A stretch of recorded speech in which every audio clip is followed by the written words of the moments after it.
Mariluz Esteban, medikua izandakoa, egun EHUko irakaslea, antropologia irakaslea, osasuna, generoa eta gorputzaz ikertu duzu batez ere. Gaur egun ere hildoiek dituzu ere ikerketa lanetan? Bueno, emozioena ere, maitasunarena egin nuenez, emozioen antropologia dago, emozioen teoria, eta hortik ere, osasunarena pizkat baztertuta daukat momentu honetan. Baina horiek, hiru ardatz horietatik jarraitzen duzu ikertzen. Feminismoak nolabaiteko loraldia bizitzen ari da, ez? Hanen eta hemen entzuten dugu, ia politikariei ere entzuten diogu euren esanetan, feminismo hitza, baina entzun zaitu esanez, adi ibili behar garela. Bai, nik uste dut arrakasta momentu batean gaudela. Azkenengo 5 urtetan edo esango nuke, mundu mailan gainera, hemen bereziki, baina mundu mailan, ezta? Eta orduan, arrakasta guztiek dute posa eta adi egoteko beharra edo nire ustez ikusteko, noraino iraungo duen, segertatuko den, erreakzioak egongo diren, horregaitik adi esaten dut zentzu horretan, ezta? Ez fidatzeko, ikusiko dugu segertatzen den eta pixka bat adi egon behar dugu, bai. Hitza asko darabilgu, teoria eta hausnarketa asko ere plazaratzen ari dira, baina konpromiso maila nola dago? Konpromisoa aldatu da apur bat, bai. Nik esango nuke gaur egun jende asko dagoela, adibidez emakume asko daudela prest, mobilizazioetan parte hartzeko, zerbait egiteko, kanpaina puntual batean parte hartzeko, baina ez lehen bezala hola egoteko jarraian, ezta? Beti biltzen, orduan, hori problematiko izan daiteke, orduan, nortzuk erabakitzen dute zer egin, ezta? Bakarrik parte hartzen baduzu mobilizazioetan, orduan, bai, konpromisoa ulertzeko modua aldatu da, eta hori ere da gaur egun erronka bat feminismoan. Feminismoan eta gizarte mugimenduetan orokorrean esango nuke. Herri mugimendu guztietan agian, ez? Gogo eta hauen eta beste askoren inguruan idatzi zendun, feminismoa eta politika eraldaketak liburuan, eta baita ere horra aipatzen zenuen ere politika instituzioetara iritzi dela, eta orduan erakundetze bat eman dela ere, ez? Hori ekarri du, ez? Erakundetzea batetik, gainera erakunde diferentetan, ez da? Ez bakarrik erakunde politikoetan, unibertsitatean, enpresan bebai, gutxiago baina bebai, ez da? Hori batetik, baina bestetik, edatu da. Ze horrek suposatzen du gizartearen eremu askotan dagoela feminismoa maila batean edo bestean, orduan hori bai pausu importantea da. Gero hori ikusi behar da eremu guztien arteko harremanak zer nolakoak diren eta noraino ematen duten, baina bai hori edapen bada. Baina ere, aipatu duzu inoiz, feminismoa edo gizartean kalean ere egon beharra daukala, ez? Eske modu bakarra gizartea eraldatzeko da kaletik presioa egitea. Instituzioek berez oso errez neutralizatzen dituzte mugimenduak. Naiz eta eskerreko jendea egon, naiz eta izan instituzio oso lokalak, oso errez neutralizatzen da mugimendu baten indarra. Pentsatzeko moduak ere aldatzen dira instituzioetatik. Orduan nik uste dut indar hori, gizartearen indar hori oso importantea dela. Horretarako mantendu behar duzu mugimendu autonomo bat. Horretarako ere, importantea daira, gauza askoterako espazioak, ez? Basauritarra zara eta bertan Marianea daukazu, ez? Emakumearen etxea, ez? Aitzindaria dena. Ze garrantzi dute horrelako espazioek? Hain aitzindaria ez da. Segurea sortu zen 2012an, gainera, aspaldiko eskaera zen, baina lehena izan zen Ermukoa, Euskal Herrian Ermukoa 2003an, eta gero jatorri dira beste batzuk, Donostiako adibidez oso importante izan da. Beste leku batzutan borrokan ari dira hori lortzeko. Hori da, prozesuan daude, ez da. Oso importanteak dira nire ustez, bada politika feminista egiteko beste modu bat asmatu dugu. Da batetik norberaren gelaren garrantzia, Virginia Woolfen esaldi famatu hori, erduan feministontzat badaukagu gela propio bat, badabe bai feminista mota guztiak elkartzeko lekua, adituak, elkartetakoak, profesionalak, ez profesionalak, bada modu bat zerbitzuak eta elkarteak bateratzeko lekua, udal batean, udal herri batean oso presente egotearen modua, oseak baditu nire ustez onurak. Ikusi behar dabe bai, azken batetan fenomeno berria da Euskal Herrian eta ikusiko dugu zenbaterainoko emaitza den, baina nik uste dut interesgarria dela bai. Basaurin somatu duzue aldaketa, espazio aukinik? Basaurin aspaldi zegoen emakumeen taldea, ni talde horretako kidea naiz, eta zeuden bai zerbitzuak, berdintasun arloa, nahiko importantea, baina, klaro, honek ekarri duena da, danak batera gaudela eta ikusgarri, zelen lokalak zeuden, udaletxeko eraikinean ere zeuden zerbitzu batzuk, baina orain ikusgarri egiten gaitu etxeak, eta nik uste hori oso importantea dela. Bada bebai topagune bat, emakumentzako erreferentzia bat, ze hor badaude bebai galdetzeko edo zein arazo badute, orduan bai, badauka, nik uste lokal fisikoa izateak badauka bebai alde positibo bat.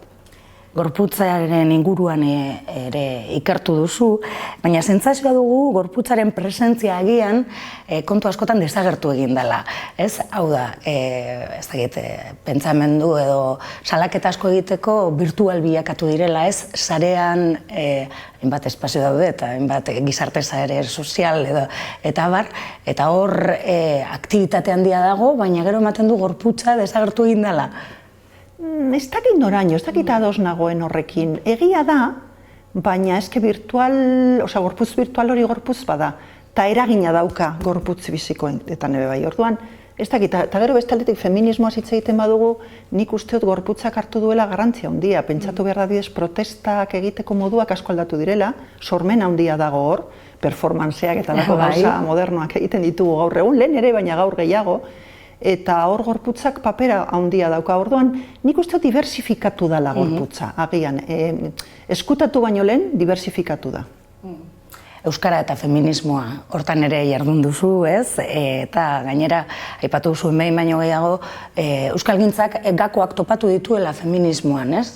Garrantzitsua izan dela euskalgintzarentzako ere. Bai, nik eta beste jende askok aipatu dugu hori, genealogia ja luzetxo badago arlo horretan.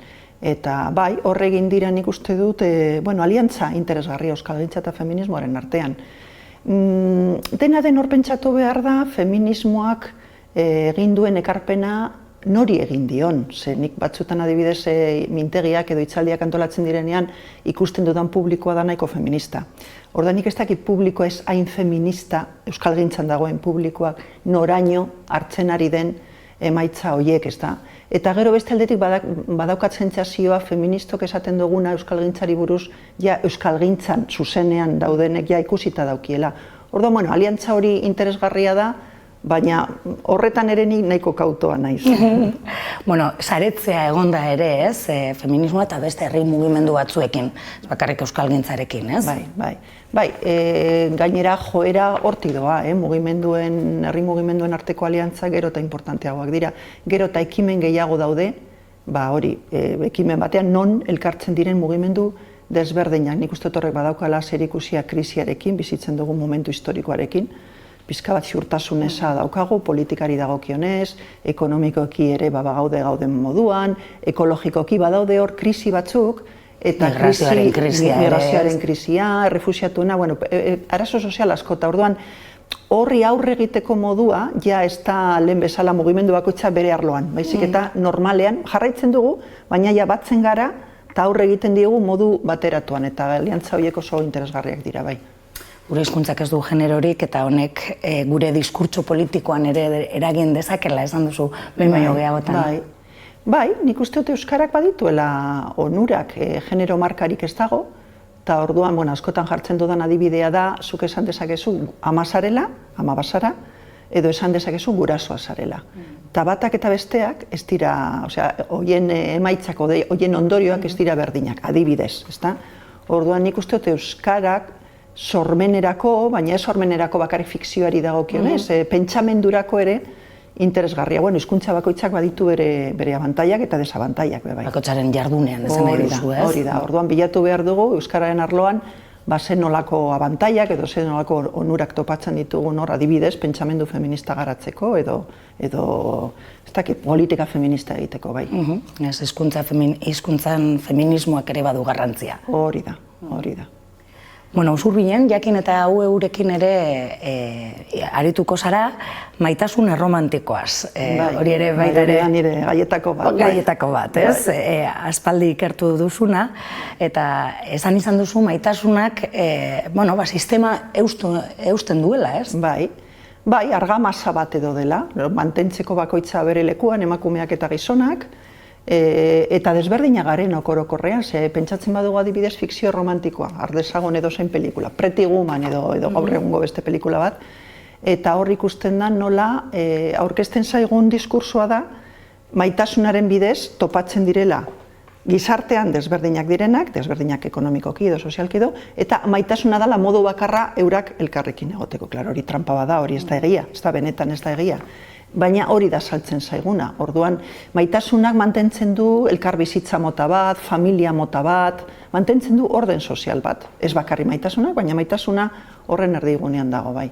Eta zer eragin duen, errotuta dagoen kulturan, horrelako mezu horiek, ez? Bai, gaur egun, badago autore bate Iosek esaten duena gauza bat interesgarria, esaten du gaur egun oso romantikoa garela, baina eseptikoak be bai, maitasunaren inguruan. Eta hori interesgarria da, bilatzen dugu maitasun erromantiko hori, gure harremanetan, ez bakarri gainera bikote harremanetan, orokorrean, baina aldi berean badakigu hori ez duela irauten halako harreman batek, adibidez bikote batek, gaur egun badakigu ez direla bizitza guztirako, ezta?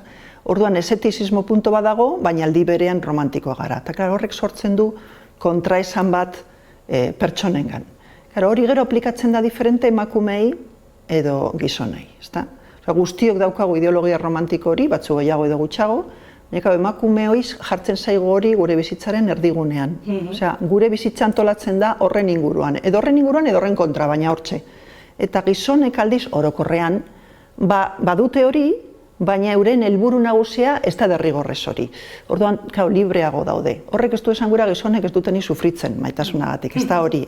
Baina bai paperak diferentea dira eta emakume esartzen zaigun mandatu edo gogorragoa da. Beraz, maitasun erromantikoaren paradigma hori emakumeengan eragiten du edo, ez? Orokorrean gizarte osoan justifikatzen da, baina emakumeok daukagu horretan bete behar handiagoa edo, ezta? Zaindu behar ditugu harremanak adibidez, gizonek ez dute inbeste behar zera harremanak zaintzeko. Horretan kokatzen baduzu zure burua, ez zara arduratzen zure buruaz, edo beste gauza batzutaz, orduan, bai, horrek baditu arazoak. Eta oraindik ere maitasun erromantikoa eta laranjardiarena eta bar oso errotuta dago. Bai, nik horregatik aipatzen dut fikzioarena, zuk pentsatu edozein zinea, literatura, industria, hor beti dago zera maitasuna, batez ere komertzialenak diren produktuetan, baina ez bakarrik. Orduan, esaten dute adibidez Hollywoodeko filme bat egin nahi baduzu, gidoi bat egin nahi baduzu, gidoi hori saldoa izateko jarri behar duzula bikote bat edo maitasuna romantikoa, bestela ez dizute onartuko, naiz eta ez pegatu, ez da, historiarekin. Bai, oso barneratuta daukagu ideia hori, eta nik uste pentsatu behar da orduan, kapitalismoa, guk sistema ekonomikoa eta maitasun ideologia hori batera doa zela, ez direla bi gauza aparte. Eta suposatzen dut, ez daukala adinik, ez, paradigma horrek. Eta askotan igual pentsatzen dugu gaztetxoengan eragin handia. Baina badauka, adibidez adin badaukadala, ni konturatzen naiz nire inguruan, emakume adinekoek adibidez, emakume adinekoak libreago daudela, ez guztiz, baina libreago daude. Nik uste batez ere, gaztek dute mandatu hori, de bilatzea norbait, eta hor sortzen dira arazo asko, ez da ulertzen pertsona ulertzen da beti osatuago beste pertsona batekin, ezta? Orduan ez duzu ulertzen zure burua jendearen gandik aparte. Aparte ez du esan gura harremanik ez duzunik, baina zure burua osatua dagoela, ezta? Hori ez da esaten, orduan, klaro, zu gaztea bazara, eta pentsatzen baduzu, hobeto biziko zarela pertsona batekin, hori izango da zure ansiedadea, ez da? Bilatzea pertsona bat, gero topatu ala ez. Orduan hori bihurtzen da, azkenean, bete behar bat, eta ez hainbeste, bidean topatzen duzun pertsona batekin egotea edo ez egotea, ez da? Eta oso kulturala da. Oso kulturala da. Hemen eta han, ez? Nahi dute esan. Eta oso zabalduta, klaro, pentsatu behar da kultur industria zabalduta dagoela gaur egun mundu osoan, eta hau ailegatzen dela leku askotara, ez da? Gero zer egiten den kultura bakoitzean maitasuna romantikoarekin hor egon daitezke erabilpen desberdinak, hobeagoak edo arriskugarriagoak edo esain arriskugarriak, baina bai, gaur egun mundu osoan dago goidatuta ideologia hori. Eta horrek eusten du kapitalismoa eta... Beitu, beste adibide bat emango dizut. Adibidez, jendeak pentsatzen du, aldarri politiko badaukazu. Eta orduan, pentsatu dezakezu, elkartasuna, justizia, alako baloreak. Batzuk pentsatzen dute, maitasuna jartzen badozu hobeto dela. Osea, nolabait ereiten baduzu maitasuna, baina maitasuna ematen dala ez. Maitasuna ez da derrigorrezkoa, ez da? Orduan, hor, baloreen artean ere egin da pizka bat, desoreka bat, eta pentsatzen da maitasunak beti jartzen duela plus bat. Batzutan bai eta batzutan ez, maitasuna beti ez da ona, ez da? Orduan, bueno, planteamendu hori eduki beharrean, daukagu fantasia bat, de maitasunak dana konpontzen duela, dakigunean gero ez dela egia, baina hala ere mantentzen dugu fantasia hori. Hala ere, dakigu ez dela egia ez, adin batetik aurrera, baina badau tarte batean igual sinistu egiten dugula edo ez? Eta gero eske danak bultzatzen zaitu ara, zu pentsatu nola dauden pentsatuta pisuak. Pisuak daude pentsatuta etxe bizitzak. Bikote bat, bikotearen gela, umeen gela, osea, dana dago gure egitura, eraiketa horrela. Horretarako dago, orduan oso zaila da hortik ateratzea eta pentsatzea, bueno, nien naiz biziko bikotean, naiz eta bikote euki, biziko naiz komunidadean, bai, baina nola antolatzen duzu? Osea, eske etxe bizitza ere dago antolatuta, dana dago horrela, lanak, baimenak, lan baimenak, dana dago pentsatuta horren inguruan, orduan, klaro, hori berneratzen dugu konturatu gabe. Eta horrek ere suposatzen dut mantentzen duela gizonen boterea, ez? Gizonen boterea eta mundua ikusteko modu bat, gero gure kontra bihurtzen dana, bai, jakina baietz. Zu askotan, ikertu duzu maitasun pentsamenduak aipatzen dituzu, eta hori azaldu aldiguzun pizka bat. Bueno, erabili beharrean ideologia romantikoa edo romantizismoa erabiltzen dut maitasun pentsamendua nire ustez, erromantizismoa erabiltzen badugu hitz egiten dugu bikoteari buruz. Eta hori baino zabalagoa da. Esan nahi dut da, hori maitasuna erdian jartzeko modu bat, gero bikotean ikusten da, baina ez bakarrik, adibidez zaintza lanak nola ikusten ditugu, ematen du hobeto zaintzen duzula maite dozunean pertsona bat, eta hori derrigorrez ez da horrela. Maitasuna oso sartuta dago gure kulturan. Hori da adierazteko maitasun pentsamendua erabili dut. Gure kulturan nolabait hori izango zen nagusia pentsatzea pertsona dela pertsonago maitasuna erdigunean badauka, ezta? Bai, familian ere gertatu daiteke. Edozein instituzioetan. Zuk pentsatu adibidez osasungintzan, edo gizarte lana, instituzio horietan oso presente dago maitasuna. Maitasunaren ideologia horrek gidatzen du nolabait batzutan profesionalen egitekoa. Ze harreman eduki behar duten erabiltzaileekin, osea, dago oso inpregnatzen du asko gure bizitza tratatzeko modua. Onerako, baina askotan txarrerako. Urteak daramatzuzu feminismoaz ikertzen, belaunaldi berriak ere entzun ditugu ikerketa lan asko argitaratu dituztelako. Nola ikusten dituzu belaunaldi berri horiek?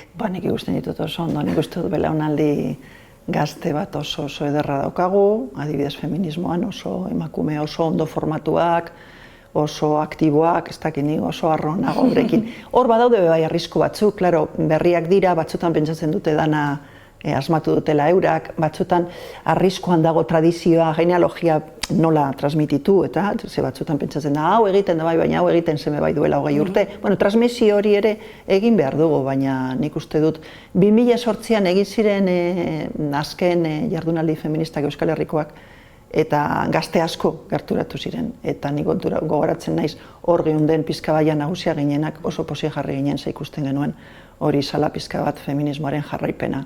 Eta ikusten da oso gazteak oso implikatuta daudela, ikusi da bebai martxoaren 8an, ez da? Feminista gazte oso gazteak hor oso indartsu.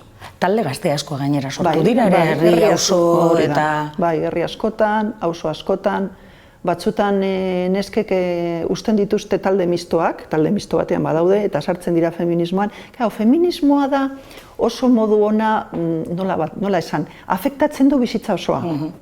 Zure harremanak, zure lana, zure zein zaren, non zauden, orduan, klaro, feminismoak ematen dizkizu, ez dakit erantzunak, baina ematen dizkizu aukerak ulertzeko zure bizitzan dauden aspektu asko. Eta orduan horretan oso osagarria da nire ustez feminismoa, bai. Baita ere, feminismoa ibili da teoria eta praktikaren artean, ez?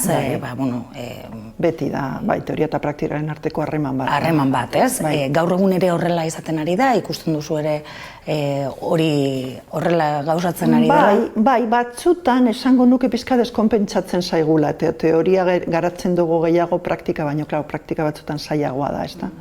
Baina, hor pizkaterne egon behar dugu, ez da? Praktikatik sortzen ez den teoriak edo frogatzen ez den teoriak ez du balio. Orduan, Bai. Batzutan ere bai gaur egun nik ikusten dut teoria batzuk oso abstraktuak direla. Oso abstraktuak direla eta jende arruntak esan dezagun oso formatutaz dagoena feminismoan ulertzeko zailak. Orduan, hor nik uste dut, kontuz ibili behar dugula feministok, guk egiten duguna, jende guztiak gizarte osoak ulertu behar du, gero egon adosala ez, ezta? Orduan, oreka hori oso importantea da. Hori da gakoa, ez? Gizartea ulertu eta ere bereak egitea, ez? Teoria horiek ere, pentsatzeko erak. Eta praktikatik berrituko da teoria eta alderantziz, ezta? Hortan ere, eragina izango du EHUn badirela urte batzuk, badagoela masterra, ikasketak egiteko, aukera, ez? Bai, klaro, ni gaztean nintzenean irakurtzen genituen, heltzen zitzaizkigun liburuak, artikulak eta hori, eta nahikoa zen edo. Gaur egun dagoen ekoizpen zientifiko feminista edo ekoizpen feminista orokorrean oso handia da, ez da posible dana.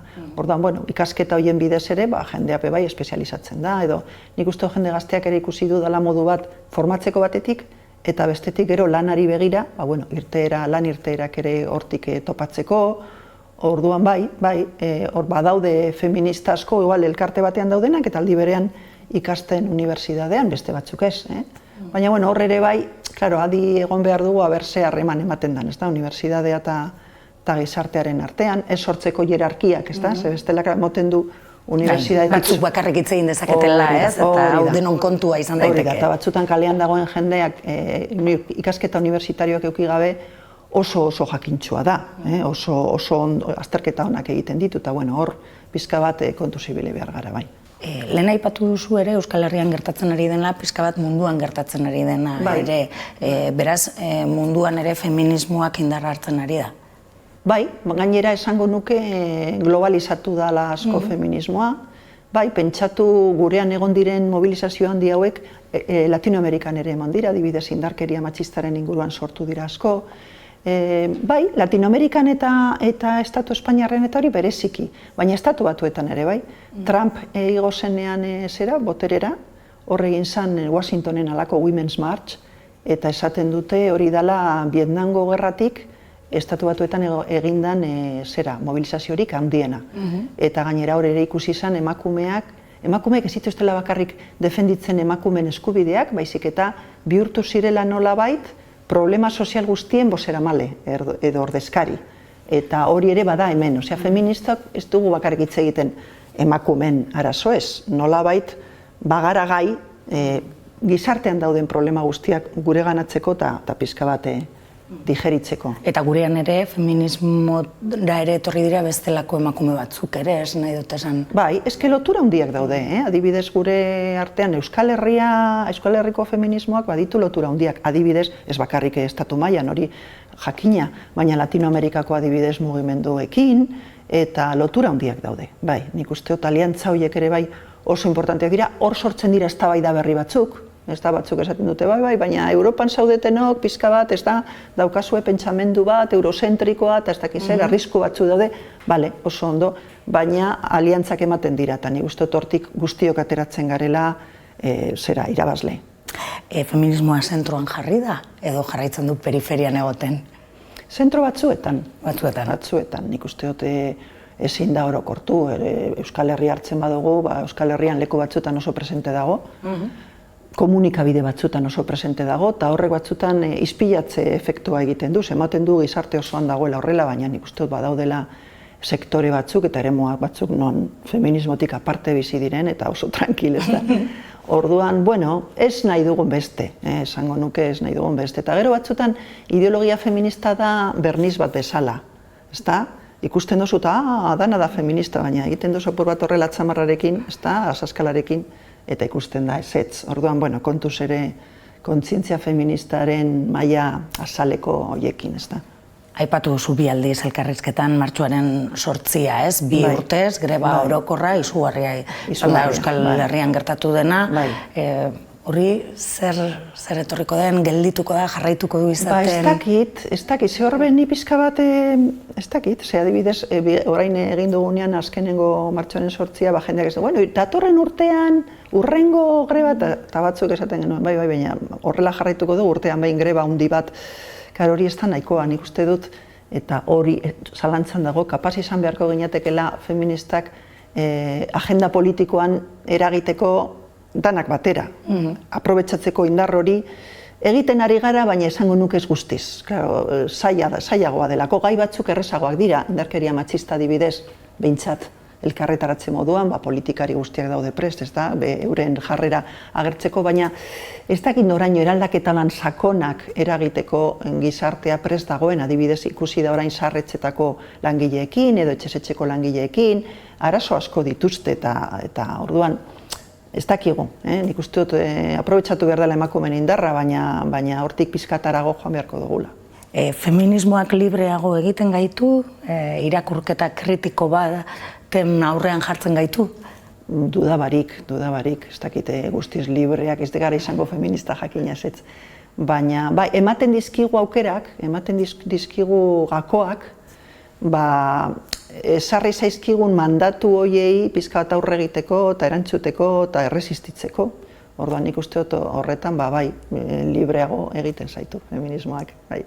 Baina ikerketa lanez gain, ikertzen aritu zarenean, klaseak ematen, poesia idatzi duzu ere. Liburu bat idatzi nuen, bai. Bai, ezberdina izan behar du, edo sormen lana balako? Niretzako ez da indezberdina. Egia da, hizkuntza bera, erabiltzen duzun hizkuntza diferentea da, eta ematen dizkizun aukerak diferenteak dira.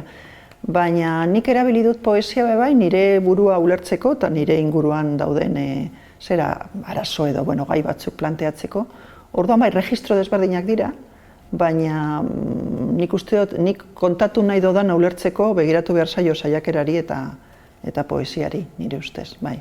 Gainera, irakurri dizut, aldi berean ibili zinela poesia eta saiakera idazten, ez? Bai, hori idatzi nuenean, nengoen bukatzen kritika del pensamiento amoroso, maitasunari buruzko saiakera, eta momentu horretan hain justu, hor nahiko esperimentatu nuen bai idazketarekin, eta orduan nituen gordeta poesia batzuk, eta esan nuen, orain da momentua hartu nituen, eta bai, gutxi gora bera aldi berean sortu ziren, bai.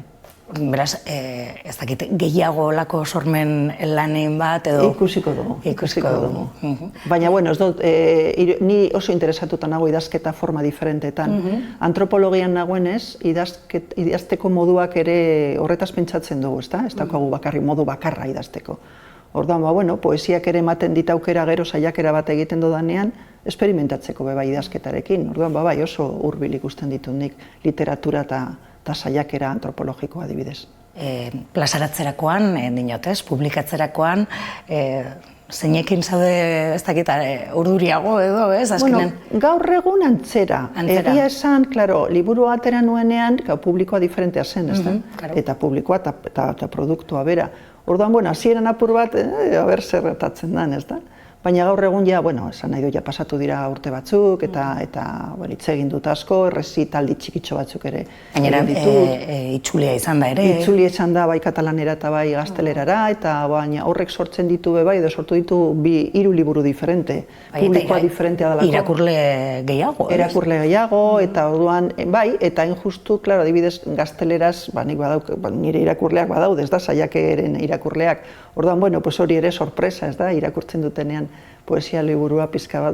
Horrekin ere jolastea gustatzen zait, ez da, jendearen sorpresarekin, eta nola hartuko duen nik kontatzen dodana, eta nik egin dodana, bai oso prozesu interesgarria izan da, oso posgarria.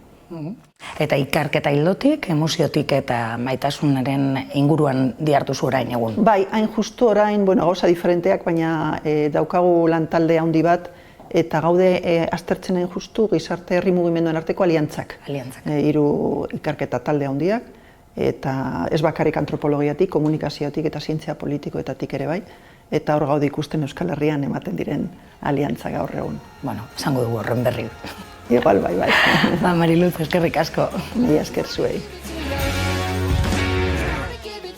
Gaurkotasuneko gaiak poltsikoan. Aldizkaria ostiralero doan eskuko telefonoan eta tabletan. Deskargatu aplikazioa. Egin txap. Irakurri, ukitu, ikusi, entzun.